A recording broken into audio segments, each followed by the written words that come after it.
Assalamualaikum warahmatullahi wabarakatuh kepada ibu dosen dan teman-teman sekalian. Saya Hairu Anissa Pulungan dengan NIM 1203311130 dari kelas IPGSD 2020 Universitas Negeri Medan. Di sini saya akan memvideo dengan tujuan memenuhi tugas ujian tengah semester dengan mata kuliah pembelajaran bahasa Indonesia di SD. Nah, dalam video ini saya mengambil materi dengan teks narasi. Apa sih itu teks narasi? Simak videonya ya.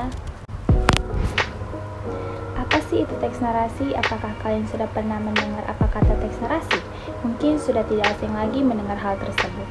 Teks narasi adalah karangan cerita yang menyajikan serangkaian peristiwa kejadian dan disusun secara kronologi sesuai dengan urutan waktunya. Dalam teks narasi, peristiwa yang ditulis bisa benar-benar terjadi atau khayal. Teks narasi bertujuan untuk menghibur pembacanya.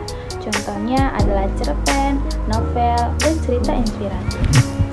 Nah, kalian sudah tahu kan apa itu teks narasi? Sekarang kita lanjut dengan mengenal apa itu ciri-ciri teks narasi. Ciri-ciri teks narasi adalah sebagai berikut. Yang pertama, ada berisikan tentang cerita, kisah, dan peristiwa tertentu. Teks ditulis menggunakan gaya bahasa naratif. Yang kedua, memiliki alur yang jelas dari awal hingga akhir cerita.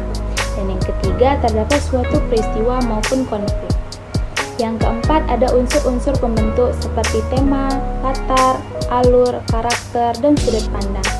Nah, itulah ciri-ciri dari teks narasi ya teman-teman. Selanjutnya, kita akan mengenal apa aja sih unsur-unsur kebahasan teks narasi. Unsur-unsur kebahasan teks narasi, adapun unsur kebahasan yang dimiliki teks narasi adalah sebagai berikut.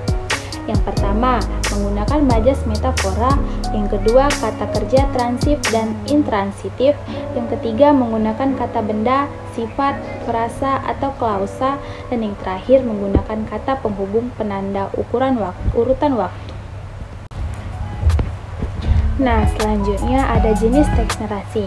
Yang pertama ada narasi informatif, merupakan karangan yang bertujuan menyampaikan informasi dengan tepat berdasarkan peristiwa atau kejadian. Yang kedua ada narasi artistik. Narasi artistik adalah karangan yang menceritakan suatu kisah atau peristiwa dengan tujuan untuk memberikan pengalaman estetis kepada pembacanya.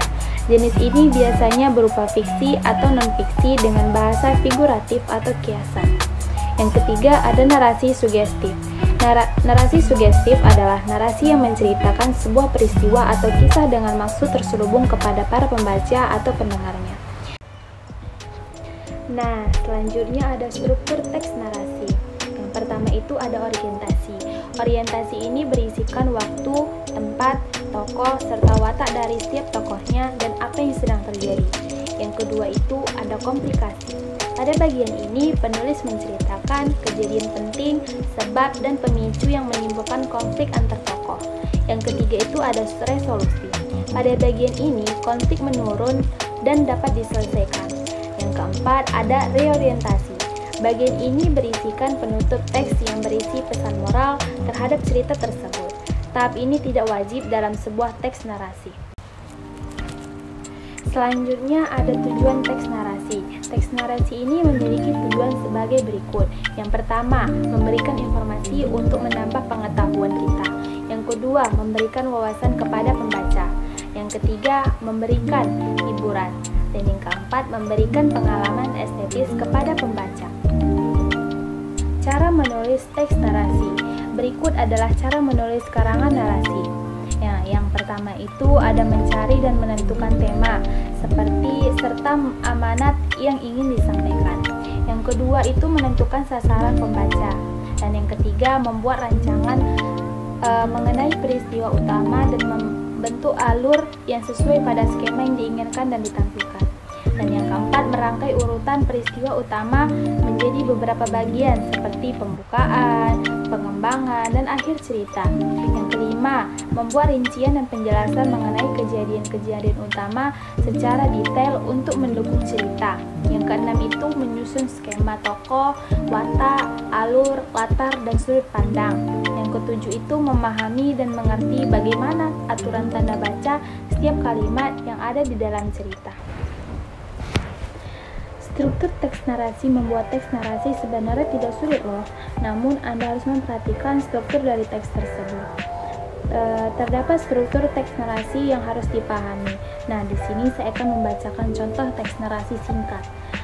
Di sebuah desa kecil hiduplah dua orang anak kembar yang sebatang kara, bernama Adam dan Idim. Mereka hanya tinggal di sebuah gubuk. Untuk memenuhi isi perutnya, setiap hari mereka selalu berburu binatang di hutan dekat desanya. Beberapa lama kemudian, Adam dan Idim bertemu dengan saudagar kaya yang berkebetulan ingin berburu juga di hutan. Adam dan Idim pun diajak dan dibawa ke rumah saudagar kaya itu dan menjadikan Adam dan Idim sebagai anak angkatnya. Dan itulah contoh teks narasi yang saya berikan. Nah, kesimpulan yang dapat kita ambil dari pembacaan teks narasi yang saya jelaskan ialah narasi adalah suatu bentuk pengembangan paragraf pada sebuah karangan atau karya tulis di mana di dalamnya menjelaskan tentang rangkaian peristiwa secara runut dari waktu ke waktu, mulai dari awal, tengah, hingga akhir. Tujuan utama dari karangan narasi yaitu memberikan informasi dan memperluas pengetahuan. Unsur dari karangan narasi yaitu ada tokoh, latar, dan alur. Serta struktur karangan narasi yaitu ada pengenalan, awal, pertikaian, dan klimaks. Selanjutnya ada ciri-ciri narasi yaitu suatu karangan atau teks narasi yang memiliki karakteristik tertentu yang membedakan dengan bentuk karangan lainnya. Sekian kesimpulan yang saya bisa jelaskan. Terima kasih.